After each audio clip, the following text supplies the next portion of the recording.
ছবি নিয়া ঘটক বেটায় তালুকদারকে দিল, সবাই দেখে জমেলারে পছন্দ করিল। কালি আবার যশোর জেলায় যাও না রে ফিরিয়া, শুক্রবারে যাব মেয়ে দেখিবার লাগিয়া। আরে মেয়ে বুঝি বর গো ভালো,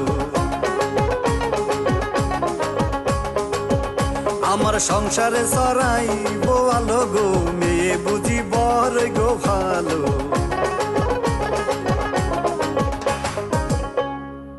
তালুকদার সাহেব, আপনি তো জানেন আমি ঘটক বড়ই বিজি। এখন কি করতে হইব তাই কন। ঘটক, তুমি আজই আবার যশোর যাও, আমরা কালই জমেলাকে দেখতে যাব।